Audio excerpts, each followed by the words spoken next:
Ausência das publicações mínimas e necessárias para a prestação de contas. O que é isso, gente? Ausência das publicações mínimas e necessárias para a prestação de contas. Por exemplo, isso era muito comum há uns anos aqui atrás, eu não sei se hoje é comum em algum município. Tinha municípios que gostavam muito de fazer carta-convite, né? Todo mundo conhece a modalidade carta-convite? Para fazer uma contratação de uma obra até R$100.000, fazer uma carta-convite. Para fazer uma contratação de uma empresa, para prestar um serviço, fazer uma carta-convite. Se fosse um valor até R$100.000, fazer uma carta-convite. Entretanto, não publicava nos jornais, né, na imprensa oficial, que é Diário Oficial da União, Diário Oficial do Estado, jornais locais, não fazia essas publicações. Só que essas publicações, elas são indispensáveis para a prestação de contas. Então, porque a carta-convite, ela até permite você pegar 3 orçamentos e validar o menor valor. Só que, para um convênio, o convênio tem que estar, a licitação tem que estar publicada, tem que dar ampla concorrência, né? E não tem ampla concorrência se não tiver publicação nos jornais de maior circulação, sites do município, etc. Então, gente, isso aí é uma ausência de publicação mínima e necessária para a prestação de contas. Isso é a reprovação da prestação de conta pelo órgão concedente. Inobservância dos prazos e das implicações para recebimento e análise das prestações de conta. Então, o que é isso? A prestação de conta, qual é o prazo para se prestar conta? Né? O prazo para a prestação de conta, na maioria dos documentos legais, atualmente, são 60 dias após o encerramento do convênio. O convênio encerrou dia 30 de dezembro de 2020, o município tem até dia 28 de fevereiro de 2021 para prestar conta. Então, gente, esses prazos, eles são mais ou menos homogêneos. É mais ou menos isso aí, às vezes, o FNDE libera alguma portaria para prolongando prazos de prestação de contas. Eu acho que em 2014, por exemplo, o FNDE baixou uma portaria informando que o prazo para prestação de contas do PENAT, PDDE seria, por exemplo, 30 de abril. Acontece em alguns casos, mas isso aí tem que ter a portaria, informando. Caso contrário, não havendo nada, se você ler, por exemplo, o termo de convênio, você vai ler lá que o prazo de prestação de contas é 60 dias. Inexecução total ou parcial do objeto. Vamos imaginar que o gestor de convênio recebeu um convênio lá para a pavimentação de uma via. Ele executa metade da via e o restante ele não executa.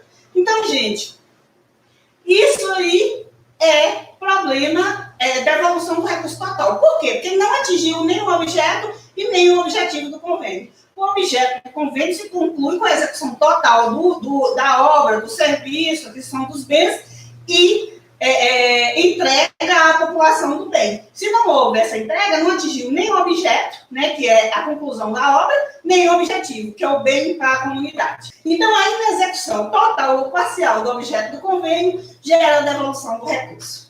Falta de apresentação da prestação de contas. Gente, não apresentar a prestação de contas, o que vai acontecer? O gestor, ele é obrigado a prestar conta.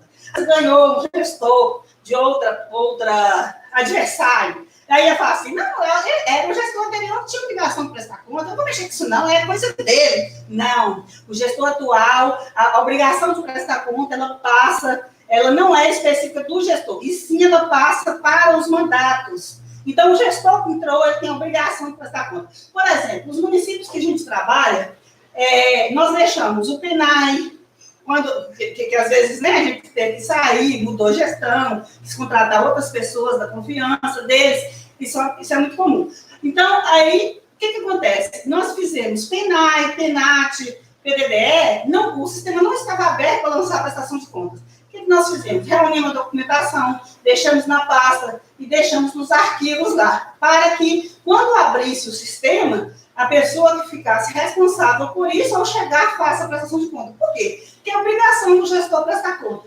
Então, gente, o certo é a gente deixar a coisa mais organizada, né? Nós, gestores de convênio, somos profissionais. Então, nossa função ela tem que ser profissionalizada, e muito bem profissionalizada. Então, não é legal você não deixar a documentação certa, os convênios organizados, as pastas organizadas, cronologicamente, de forma que qualquer pessoa que chegue, pegue, ele vai entender. A documentação toda arquivada nas devidas pastas. Então, isso é fundamental, fundamental.